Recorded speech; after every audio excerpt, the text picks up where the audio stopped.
The queen of speed یا حکم کی ملکہ. اس شاندار ناولٹ کو 1833 میں روس کے انتہائی باصلاحیت ناول نگار، افسانہ نگار اور شاعر پوشکن نے لکھا. الیگزینڈر پوشکن نے.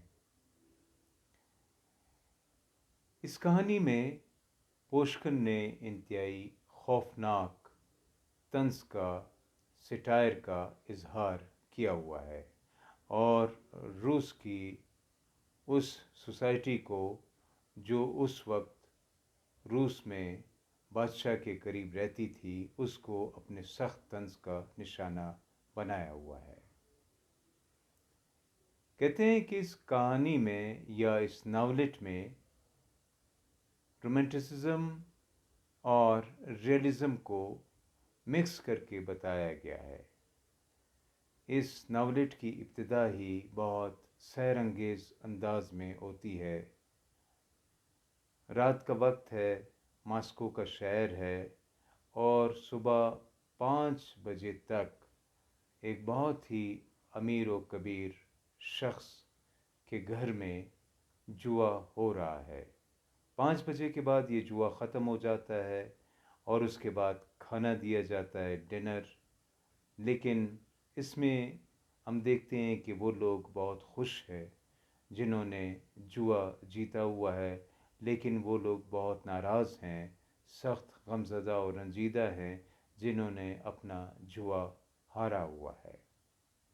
بہرحال اسی محفل میں ایک کردار جو ایک سمارٹ نوجوان ہے، ایرمن، وہ ہمارے سامنے آتا ہے. ایرمن خود جوا نہیں کھیلتا، بلکہ وہ اس تمام جوئے کے عمل کو، ان تمام لوگوں کو جو درجنوں کے قریب ہوتے ہیں، بہت شوق اور غور کے ساتھ دیکھتا ہے. یہیں پر اس کے ساتھ ایک بہت بڑا سرکاری آفیسر پال بھی ہے. پال اس کو کہتا ہے کہ تمہارے پاس تو اچھی خاصی رقم ہے، تو تم کیوں نہیں کھیلتے؟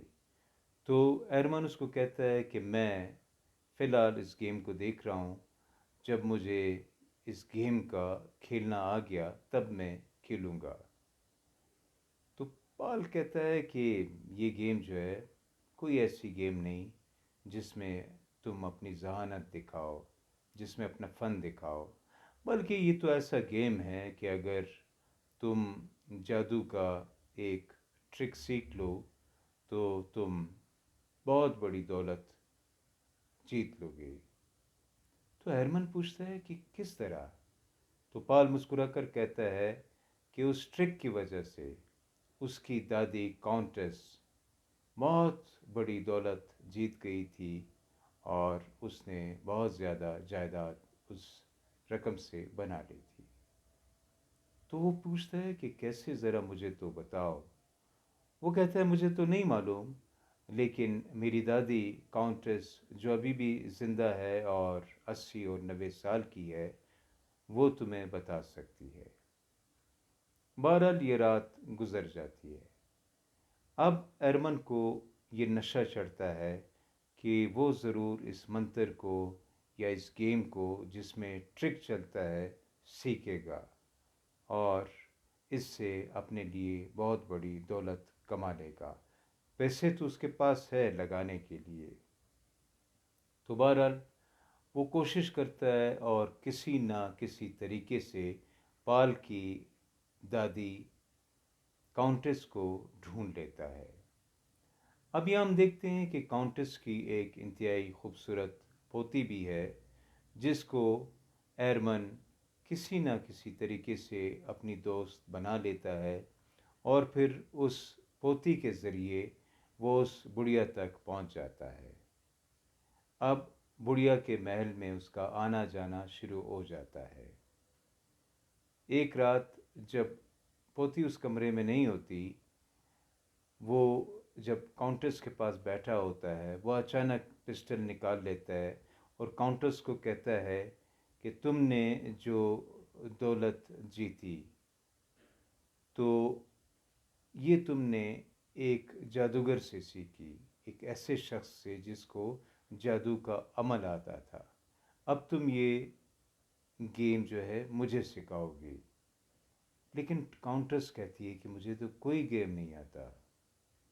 وہ کہتا ہے کہ اس طرح کہ تم جو تھی، تم پہلی مرتبہ جب یہ گیم کھیل چکی تو تم نے پہلی مرتبہ یہ گیم آ رہا، لیکن اس کے بعد پھر جب تم نے یہ ٹرک سیکھ لیا، اور جادوگر نے یا اس شخص نے جس کو یہ گیم یا منتر آتا تھا اس نے تم کو سکھا لیا، تو تب تم جیتنے لگی اور تم نے اتنی دولت بنائی۔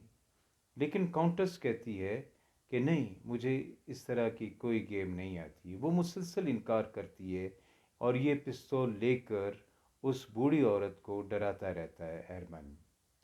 بہرحال حالانکہ اس پستول میں کوئی گولی نہیں ہوتی، لیکن وہ بوڑھی عورت اس سے ایسا ڈر جاتی ہے کہ وہ فوراً ہی وہیں اس کمرے میں اسی وقت مر جاتی ہے۔ اب جب کاؤنٹس کو دفنایا جا رہا ہوتا ہے تو بالکل اس طرح کے مناظر ہمارے سامنے آتے ہیں جیسے کاؤنٹ ڈریکولا کے۔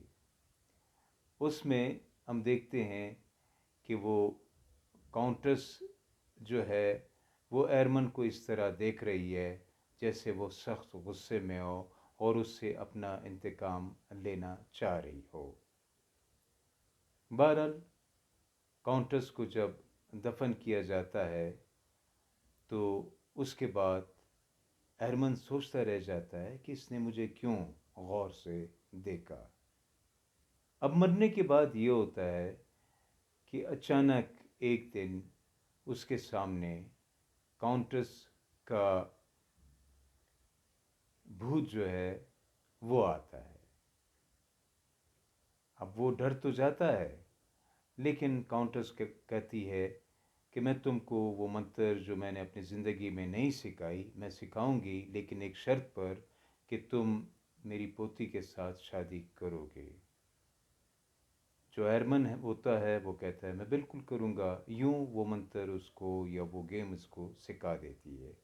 لیکن اس گیم میں کچھ رولز ہوتے ہیں، کچھ اس کے اپنے طریقے ہوتے ہیں۔ وہ کہتی ہے اگر تم نے ان طریقوں سے اس کو کھیلا تو تمہاری دولت میں بہت اضافہ ہو جائے گا، لیکن اگر تم نے ان طریقوں سے اس کو نہیں کھیلا تو تب تم اپنی اصل رقم بھی ہار جاؤ گے، بلکہ اپنا سب کچھ ہار جاؤ گے۔ بہرحال اب وہ ایرمن کو وہ ترکیب یا منتر بتا دیتی ہے، اور حقیقت بھی یہ ہوتی ہے کہ اس کے بعد ایرمن اس ترکیب کے ذریعے واقعی تاش کے مختلف گیمز جیتنا شروع کر دیتا ہے۔ لیکن ایک رات جب وہ لالچ سے کام لے لیتا ہے اور وہ رولز جو بوڑھی کاؤنٹس نے اسے بتائے ہوتے ہیں اس کے مطابق وہ نہیں کھیلتا تو وہ ہار جاتا ہے، اس میں اپنی اصل رقم بھی ہار جاتا ہے اور اب اس کے پاس کچھ نہیں ہوتا۔ یہ ٹریجک اینڈ یا قسمت کا یہ ٹریجک کھیل ایرمن کو بالکل پسند نہیں ہوتا اور وہ اس صدمے سے پاگل ہو جاتا ہے۔